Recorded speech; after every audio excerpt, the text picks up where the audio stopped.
Hey guys, what's going on? It's Eli, back with another review video, and with me is, of course, Elijah. Thanks for having me, bro.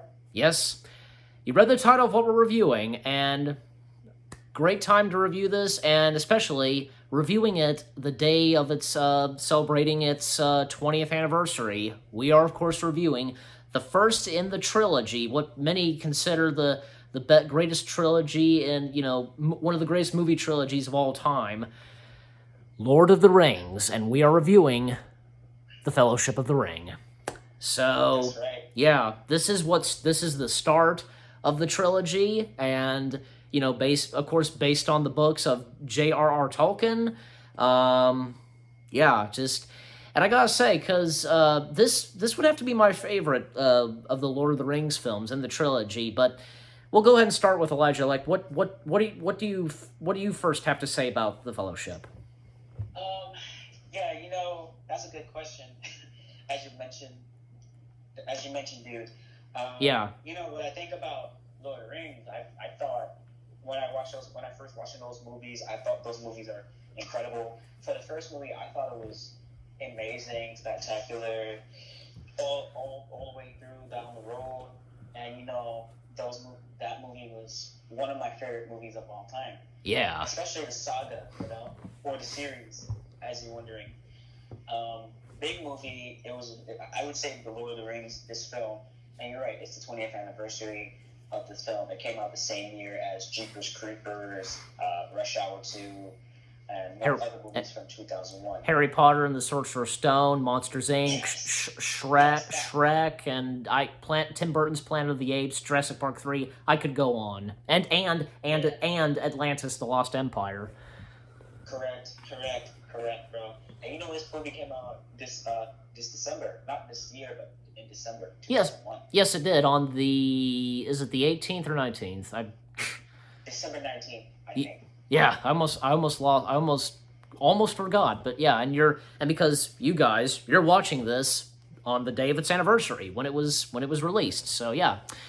But anyways, so again, as I said, this is the start of the trilogy, and the backstory of the ring, the one ring to rule them all, and from Sauron to the others who took possession of it, and up to Smeagol / Gollum. And then the ring came to Bilbo Baggins, and for many years Bilbo had the ring.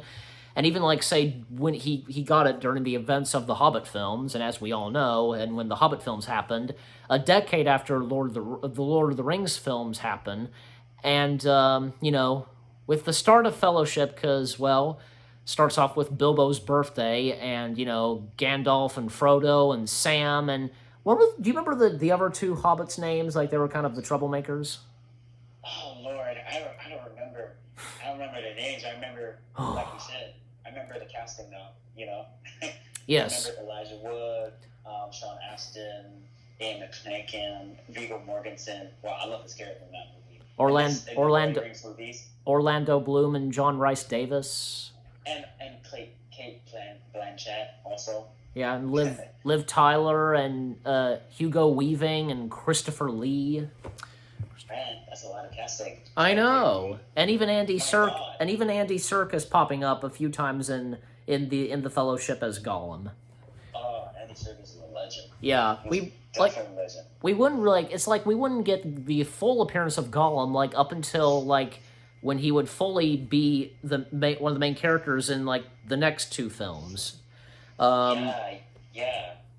Yeah. The thing is, this movies, they won for Academy Awards. Oh yeah. Practically, but it's directed by Peter Jackson. The director of King Kong and The Adventures of Tintin, and this movie's from New Line Cinema. No, he was only producer of Tintin. Yeah, producing. I don't know. I think Steven Spielberg directed Tintin. Correct. Getting back to my conversation, but this movie's from New Line Cinema under AOL Time Warner, but it's now Warner Media, and Warner Brothers. And Warner Brothers, yes. You know, it's funny that New Line Cinema and Warner Brothers are like cousins to the situation.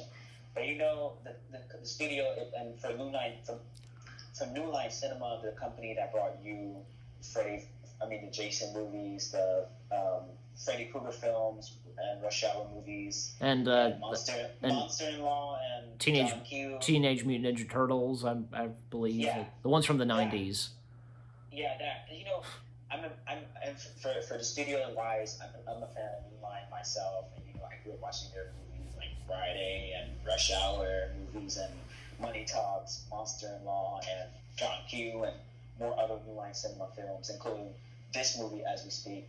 Um, for instance, for Lord of the Rings, man, like when I first started watching Lord of the Rings, it was my mother. She brought the movie on DVD at Blockbuster, the whole saga, 1, 2, and 3. Oh yeah. The whole saga. I watched all three when I was a kid, and you know, the second time I watched the saga, I was watching it with my dad back in 2005 on cable, on Stars, practically, the whole trilogy, you know. And I found the trilogy amazing, but the first movie is kind of spectacular, fantastic, and a unique film. But you know, I feel like The Lord of the Rings.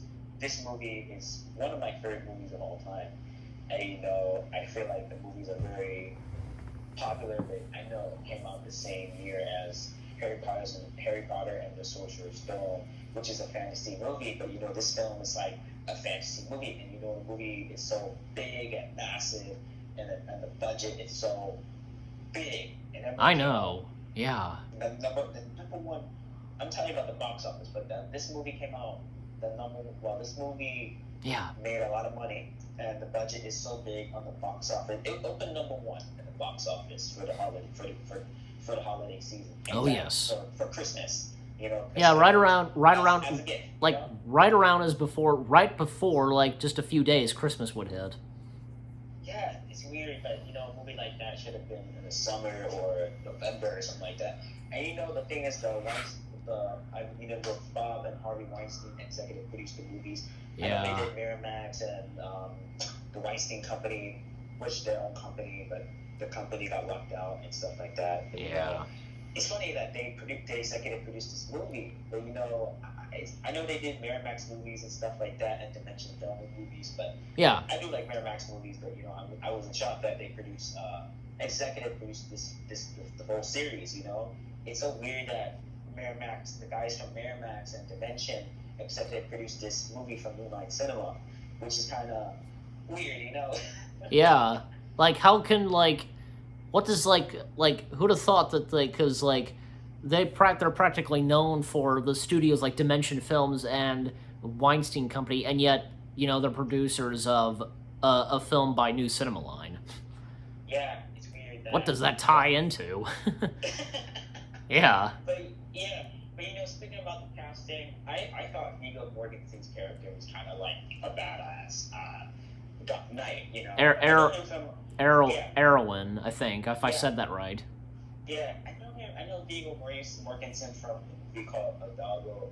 I don't know what the name is, but with the movie with the horse and the guy. It's based on the true story. Green Book, and I saw Green Book. Green Book.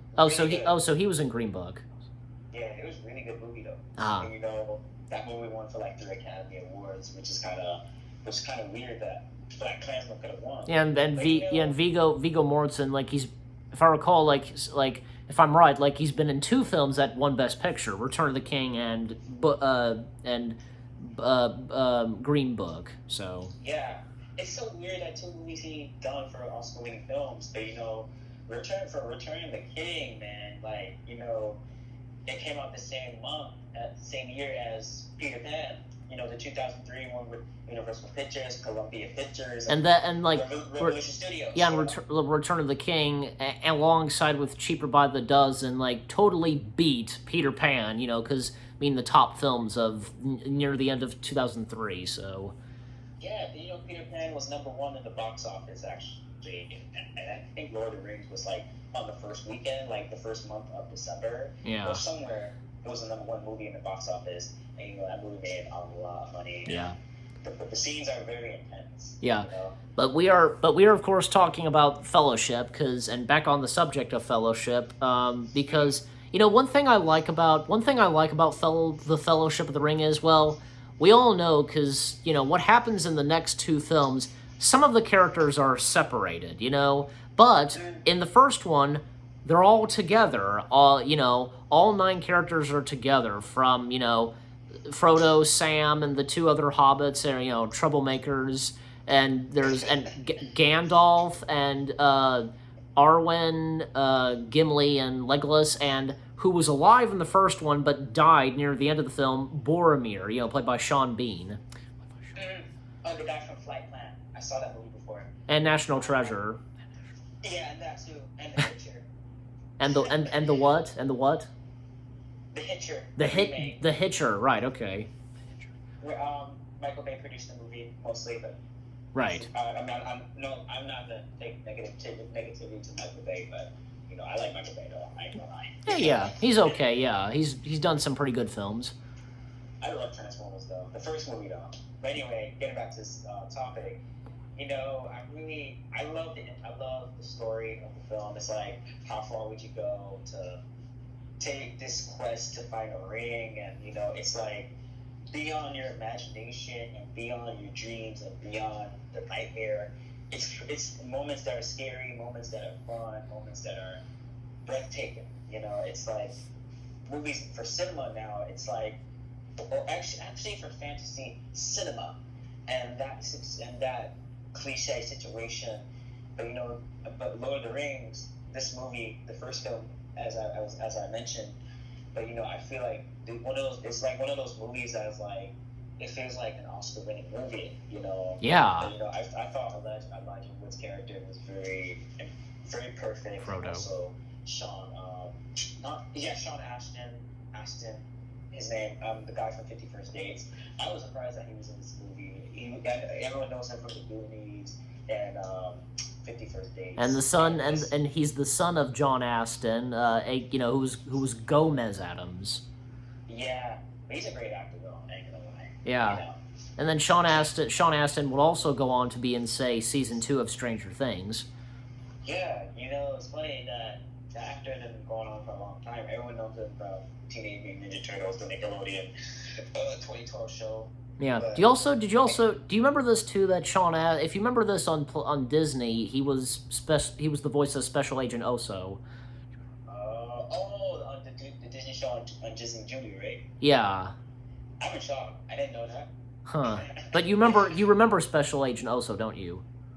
I remember the cartoon, but I never watched it. But I remember the title and the promos, and he plays like this bear, like the FBI agent bear, or CIA, or the CIA agent bear, or whatever it is. Like Yeah. Something like that, Yeah. But I remember him in the Goonies, for instance. But Steven Spielberg executive produced the film, and Richard Donner directed the movie Goddess of Soul. And I thought the movie was very interesting. I thought it was cool. It's similar to Hook, but I love Hook. But that was now which one are we talking about that Spielberg produced? The Goonies. The Goonies, right? Yeah. Yeah, I'm not. Yeah. Because Sean Astin was in that film. Yeah. He was like young, actually. Yeah, he was. Like him and like other actors, like for example Josh Brolin. Like, yeah, he was young in that too. Yeah, it's so funny. Like, people watching that movie because a throwback and a classic to them. But I remember that movie very well. I used to watch that movie since 2010, I believe, or 2008 or 10 or 9, one of those years. But it's not my favorite movie. But I thought the movie was great. Yeah. But it's a fun movie to watch, Yes, but it's scary too. That's another thing. Yeah. So anyway, back on to Lord of the Rings. Like, also Ian Holm, if I'm saying his last name right, who's Bilbo. Like, because later on in the film, and when we see him in the elf village, like I believe that's what it is. Elf village. Like, Frodo reunites with Bilbo, and Bilbo starting to age, and because his hair being white, and there's like this one scary moment, like this jump scare, when Bilbo sees Frodo with the ring, and just out of nowhere, the look on his face, just out of nowhere that happens, and he just how emotional it is that he's sorry for everything that has happened, for everything that has happened with him, and like causing for Frodo to be attached to the ring, and he's the one that found the ring in the first place. So yeah, and even later on in the film, where like say the Fellowship, they make their way to Moria, if I'm saying that right, and even when Frodo sees Gollum, and Gandalf says, he's been following us for 3 days, and yeah, because just following them, and because they have the ring. And because imagine if they did come face to face with Gollum, and how all 9 of them would have handled Gollum. That would have been interesting. Yeah, but the thing about the whole concept, it's a Middle Earth movie, but it's a Middle Earth story. But I thought the concept was very interesting, and in fact, I thought the concept was so intriguing because of the storyline. But the storyline is very interesting, but the movie itself was a great film. But it's a big studio movie. Yeah. But another thing is, in Home, I know him from the X-Men movies, actually, but he did a great job in this film all the way through. Oh yeah. And I would say he was better than that guy from Harry Potter with the glasses. Both Richard Harris and Michael Gambon. Yeah, something like that. That was Dumbledore. Yeah, that. But yeah, anyway, but Ian McKellen as Gandalf, he's fantastic as Gandalf. Oh yeah, I agree with you. He's great. He's a fantastic actor, and I think he's an Oscar-winning actor or Oscar-nominated actor. He is an Oscar-winning actor. Oh right, Oscar-winning actor. But it's so funny that an Oscar-winning actor do a movie like this. But it was a great role for him. Why not? But it feels like the fantasy version of The Wizard of Oz in a way. That reminds me of actually from this film. Never thought of that.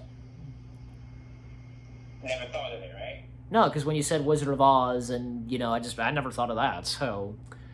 Yeah, it's so weird that they go all these places around the whole village or the whole continent. Yeah. On the whole world, basically, it's like the Middle Earth story. It's like it's a big place, but But I thought, Hugo. What's the actor name? Hugo something. Hugo Weaving. Yeah, Hugo Weaving. I know him from the Matrix movies. And he was the guy with the glasses. Yeah, with the glasses, and he was also the voice of Megatron for the first few Transformers films, and he was also Red Skull in Captain America: The First Avenger. Oh my God, looks pretty scary in that movie though. Captain America, I'm talking about. Yeah, for sure. Terrifying, Yeah, for sure. But it's based on the comic book movies, but I'm not a big fan of superhero movies, but for fantasy movies, I'm not a huge fan, but The Lord of the Rings is one of my favorite movies growing up, and I haven't watched The Lord of the Rings for a very long time, but I know we're talking about this review because you're my good friend, and I really I feel like you take me back to these memories, man, like me watching movies growing up and Lord of the Rings and stuff like that. But for me, I thought Lord of the Rings is a very interesting concept. But the concept takes it on the next level. But I think all the movies won for like an Oscar for Best Picture, for Best Directing, and stuff like that. Yeah. Peter Jackson is an Oscar-winning director now. He is, yeah. And to think that this, The Fellowship, and Two Towers, they were nominated for Best Picture, but it would be the third and final film in the trilogy, Return of the King, not only winning a lot of Oscars, but winning Best Picture. So, yeah. Just imagine if the entire trilogy won Best Picture. That would have been something in the history of the Oscars. My God, that's go to the history books, or actually. Oh yeah. In fact, dude, that would be the history of the movie books, the Hollywood history books. That's what I call it, Hollywood history books, or the Oscar history books. Yeah. And the first two movies could have won for Best Picture, but only the last movie won for like Best Picture and nominated for 11 Academy Awards. And which is kinda crazy. And I was going to mention this. That one thing is that The Godfather, for example, was that close to would have all three films. It would have been all three films that have won for Best Picture. I mean, only the first and second Godfather films did win for Best Picture. The third one was nominated but didn't get the win. So Yeah, that's weird. That happened in Get Out, actually. I thought Get Out could have won for like Best Picture, but Jordan Peele won for Best Screenplay. But congratulations to him. But he's funny though. I ain't gonna lie. But Get Out is one of the best movies I ever saw. In fact, it's one of the best Blumhouse films I ever saw in my life. yeah. Yeah, so, and also, continuing on with Fellowship, like, I just, one part is like, I think, one of the troublemaking hobbits, Took, maybe that's how you say his name, like, causes to make noise, like, causing something to fall down, like a well, or just whatever it is, and Gandalf just saying, fool of a Took, and, all, like, the creatures, like, they come in and, like, a cave troll, and, like, they're making their way to the bridge, and up to that point, that fiery creature, gosh, I forget the name of it, but, and that famous scene in with Gandalf, you shall not pass, and it does so by breaking part of the bridge, and the whip, the fiery whip of that creature causes Gandalf to, like, almost fall off the bridge. And you know what? Nobody comes to Gandalf's aid. Like, nobody bothers, like, going up and pulling him in, pulling him up, etc. And they're just staring, and Boromir holding Frodo back, and, one of the last lines we get of Gandalf, fly, you fools, and he lets go. And that's kind of the last we see of Gandalf. I mean, and that pretty much, up until near the end of the film, we hear Gandalf's voice, and we get a little bit of footage of Gandalf, because as Frodo is kind of talking in his head or something. But yeah, so, and it wouldn't be until in the second film we would get the return of Gandalf, this time him being Gandalf the White, so. Right. But it's funny, I wish Gandalf was my granddad, Okay. Yeah, I agree. But I thought the whole movie was so interesting, very fun movie to watch or to revisit after these years. And it takes place after The Hobbit. I'm surprised that Martin Freeman was in that movie. But I think he was in the Lord of the Rings movies and The Hobbit, and Black Panther, actually, as you mentioned, Well, he was in, Martin Freeman was only in the Hobbit films, as of course young Bilbo. I thought he was in the Lord of the Rings movies. Actually. No. Oh, he wasn't. I thought he was, but no, he was in the Hobbit. No, I mean, even like when I was just gonna say, like we do get a small appearance of young Bilbo, because when the origin of about the ring, and when like Bilbo discovers the ring, it is a young Bilbo, but it's not Martin Freeman. So right. But it's a prequel to the Lord of the Rings movies. The Hobbit, actually, as we speak. Yes. It's the prequel to the Lord of the Rings movies that I haven't watched The Hobbit for a long time, and I saw half of the first movie, but I don't know if I can watch it again. But it's very, very challenging. But I will watch Lord of the Rings again, like when I have the chance. Unless if these times I have to watch it with my mother or anywhere like a friend's house or anything like that. But that movie. I wish that movie won for like the Academy Awards, though, for Best Picture. But only the third movie got it. But yeah, the movie won for Best Picture since 2004. Actually, like a year later. Yeah, it did. Yeah, because like the Oscars would start around the beginning of the next year. Like I want to say like they've mostly started like say around March or something. Or February. Yes, in between those months, that's my guess. So, here's somebody we did not talk about that much, and of course he deserves to be talked about.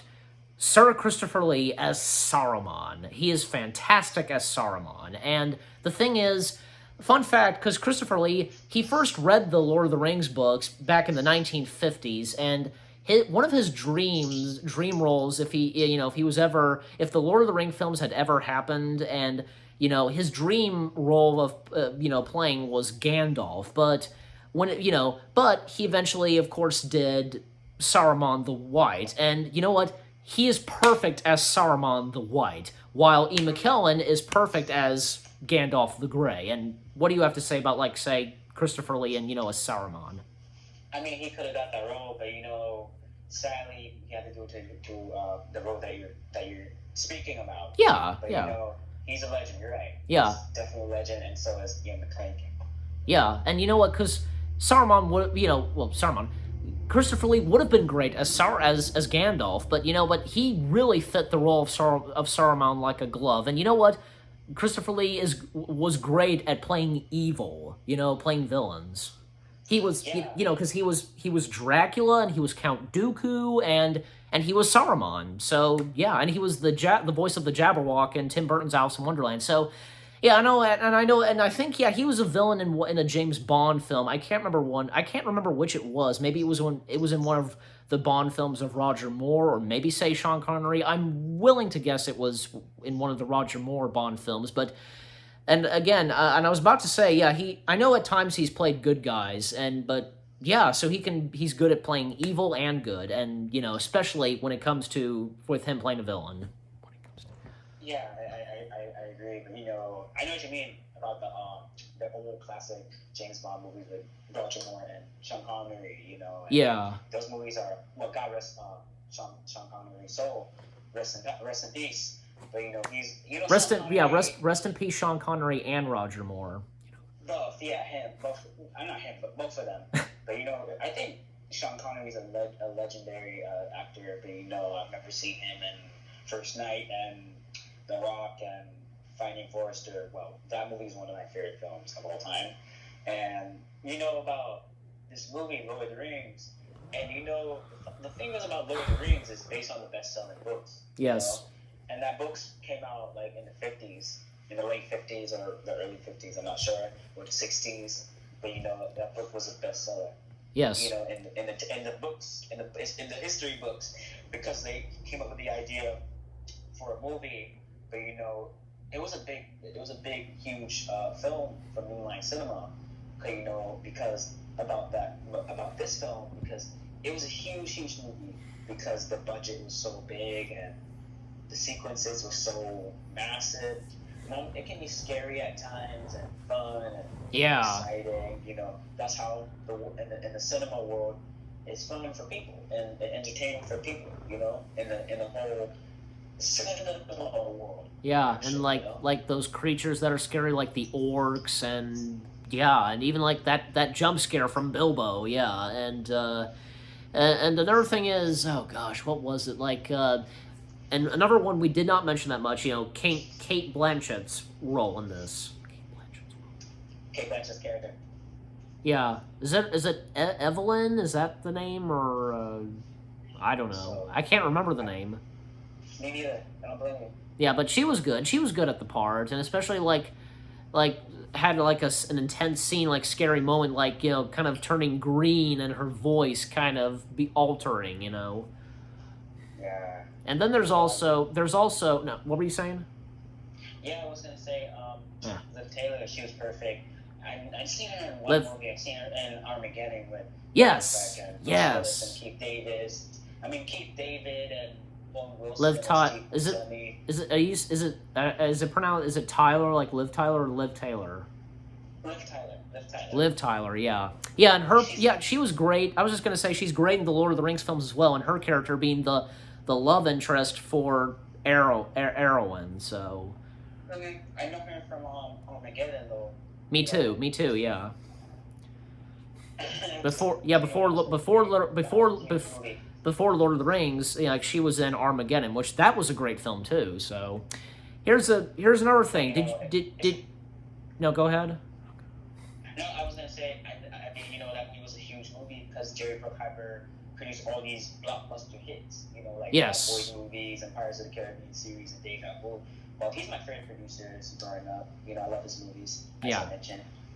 And I was about to say, what I was going to say was, did you know? I think if I recall, like Sean Connery was considered for the part of Gandalf, but he turned that down because apparently he didn't understand that, and I think the same goes for like say when he was cast in, I want to say Harry Potter, he couldn't understand that either, and around that time, like one of his last movies that he ever did was, of course, the League of Extraordinary Gentlemen. So, but That was his last film, actually. yeah. And he did a couple of voice work after that, so... But really, like, League of Extraordinary Gentlemen was his last movie he fully ever did, so... You know, that was a big movie, but it wasn't... I heard the box office wasn't that great, you know? No. And I found that movie very interesting. You know, I know he produced that movie also, and also Finding Forrester. He's an actor and producer, you know? And he's from Scotland, though, you know? Yeah, correct. But he won an Oscar for some movie, I don't know. But God rest his soul, though. Yes. He's a great actor. Well, he's one of my favorite actors, but he's not my favorite actor. But, you know, he's one of my favorite actors, for sure. You know? Yeah. And also, a little bit more left, like, to talk about, like, say... Talk more about Boromir, because, you know, he... Pretty much, like, because one thing about Boromir is that he was being possessed and, like, you know, getting possessed and wanting to have the ring, and, you know, because him going back and forth, fighting, you know, him fighting himself over it, and just feeling sorry for Frodo, and eventually, like, he, like, fighting off the orcs, and the main orc, like, leading them, and, you know, like, shoots arrows at him and like something like that, and Boromir dying, and you know, and I do recall because like in the next two films we would get Boromir again, but just in flashback scenes, and yeah, pretty emotional, and you know, because with this movie, because there's the theatrical version that ran for 2 hours, 2 hours 58 minutes, and so I've seen I like the extended edition of it is over. Up to 3 hours, so, you know, but really, because, like, say, the Return of the King is, I think, the longest one, you know, out of, like, say, the first two, but, you know, I'd say. Yeah, I agree with, you know, you're right, it's the longest film out of the last two films, and, you know, quite consequential, but, you know, I found Lord of the Rings very interesting films that I ever saw in my life, you know? Yeah, but anyway, no, go ahead.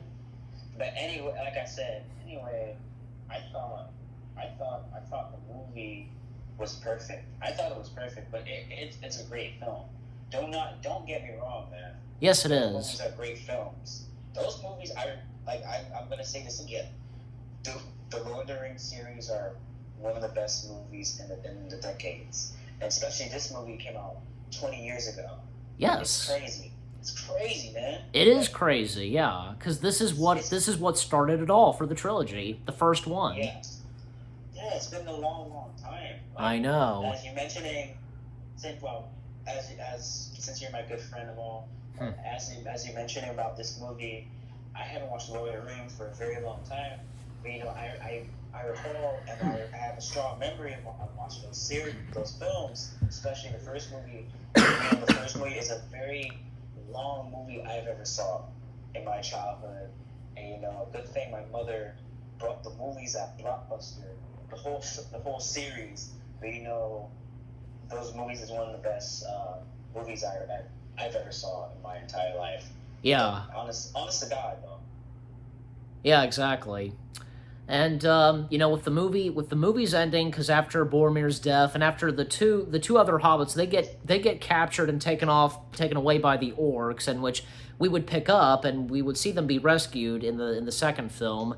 You know, Sam and Frodo, well, like, Sam vowed to stick beside Frodo, and they go off, you know, by themselves to Mordor, and you know, Legolas, Arwen, and Gimli, they're by themselves, and, you know, Arwen saying to Legolas, you know, Frodo's fate is no longer in our hands, blah, blah, and so it's just, Arwen, Legolas, and Gimli, all three of them together, and they still proceed on and completing their mission, but they're just all of them are not together anymore. And even like say what happens in Return of the King, where all of them, pretty much all of them, are reunited, etc. But still, because I said this before and I'll say it again, because I think The Fellowship of the Ring is my favorite Lord of the Rings film for sure, and because this is because in the first one, everybody, all the nine characters of the Fellowship, they're all together, and when it leads up to when it comes to the end of the movie where they all separate, and even like say when they lost Gandalf in half of the near half of the film until he returns as the White, and even like say one thing I forgot to mention, because Saruman the White, he totally broke the rule of his position as being the White, and he just flat out became a traitor and following the side of Sauron and building the army, etc. And with Gandalf, coming back to life and now becoming Gandalf the White, taking the position of being the White Elf. So yeah. But the thing is about the whole sequence. But I love the ring. Don't get me wrong. The ring seemed kind of cool. I wish I could buy that ring actually online. Actually. Oh yeah. The ring is very rare. Find it like if we could if a cheap one could ever be found, that's not that expensive. Yeah, exactly. But getting back to the film, I mean, heck, just quickly, say the ring with a Lego Lord of the Rings set wouldn't be too bad. Oh my god, dude. Anyway, like I said, bro, I don't know why we're laughing. Well, because of what I just said is kind of like for a laugh and a joke, because a Lord of the Rings ring from a Lord of the Rings Lego set, Yeah, I know they did a lot of Lego. But anyway, getting back to my conversation. And to just kind of wrap things up, we're getting close, so Yeah, let's get this done. Anyway, like I said. Yes, please. I got you, my friend. Thank you. All right. Anytime, my pleasure. Get back to the conversation. My conversation in general. Right.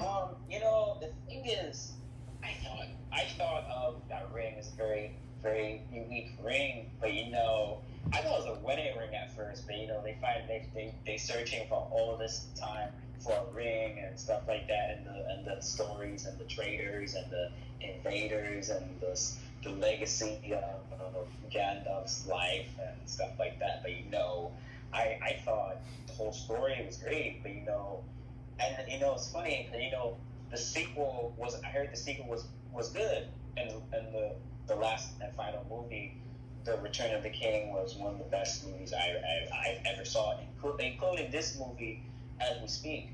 But it's so fun, it's so rare that I watched the Lord of the Rings series when I was a kid, and that movie has been great to me, and in my heart, I love the first movie and the last movie. I like the second movie though, but the second movie's kind of, it was good. It's not as good as the first movie, and yeah. In a way that it's a fine line, but it's one of the best movies though. Yeah. Don't get me wrong. It's like it's a fun movie to watch, but I thought of oh god, Elijah Wood's character. Frodo. He was Frodo, yeah. He was kind of cool. Baggins. He was one of my favorite characters in Lord of the Rings. Yeah. My favorite character from Lord of the Rings, I would have to say Frodo and Gandalf and Same. I keep saying Sean Ashton. Sean Astin's character. What is his character name? Sam. Yeah. Sam. I love Sam and Frodo. Yeah. Together. They're like brothers in a way, Yeah, in some ways, yeah, but they're because they're really best friends, and what happens in the Lord of the Rings films is showing the power of friendship, Yeah, and I like the message of the movie, like friendship, and journey, courage. Yeah, exactly. And also, last but not least, sticking together as a unit and fighting the redemption and fighting back. And even, I was just gonna say, even like some people shipping Frodo and Sam. Oh my gosh, give me a break. They're freaking. There's nothing. It's like Tolkien showed the power of friendship. Why are some people like shipping them? Oh my god. Yeah, I don't know. But the thing is, this movie is a PG-13 rated movie. Correct. Good thing it's not R-rated, but it's fantasy film. Yeah. Besides, J.R.R. Tolkien was a Christian man, so. Yeah, he is. But they did a movie about his whole life. Last 2 years, I think 2 years ago. Yeah, they did. Yeah. It's based on a true story. I totally was not familiar with that movie. I didn't know he wrote books about the Lord of the Rings movies and stuff like that. But I think I heard the books are a bestseller because they have a great idea to make it as a Hollywood movie. Yeah, and just one more thing I just forgot to mention. because this is like shown a little bit in the film, and even up say at the very end where Sam does have a crush on one female hobbit. If you remember that. Yeah, I remember. Yeah. And I just like it when Frodo confronts Sam saying don't worry Sam, she knows an idiot when she sees one, however he said it, and yeah, Frodo had a point. So yeah, but with all that being said, holy cow, because we talked a lot about the Fellowship of the Ring, and I think it was well deserved because this is freaking Lord of the Rings, okay? And this is the Fellowship we're talking about. So, to wrap things up, how do we rate this? Damn, listen, my man, you have a great point there, dude. Yeah. Point there, my good friend, my pal. My good pal. Yes. So again, how do we rate this? Dude, I would have to say 10 stars. Same here. 10 out of 10 for Fellowship of the Ring. I was gonna say both of us. Freaking movie. I loved it. It was amazing. Very well done. Very unique film. And yes. And listen, pal, this movie was a great film, and my God, I love this movie so much because it takes back to my childhood, and this movie is legit and one of the best New Line Cinema movies I've ever saw in my life, man. Yes. That's one of the best movies I've ever saw from New Line Cinema, actually. But I do love Lord of the Rings movies, especially this movie as we speak. Exactly. Yeah. So again, both me and Elijah, we give this a 10 out of 10. Bleh. And and you guys let us know what you thought of our review. Again, this was worth talking about this for and because a lot to talk about this, and besides, this is the Fellowship and this is Lord of the Rings. So yeah, well deserved, and and try and believe, and don't worry, we will be reviewing the rest of the Lord of the Lord of the Rings films from this and The Hobbit later on. So have that to look forward to. So for now, this has been our review of the Fellowship of the Ring. Happy 20th anniversary to the Fellowship of the Ring. Last words, saying goodbye and such.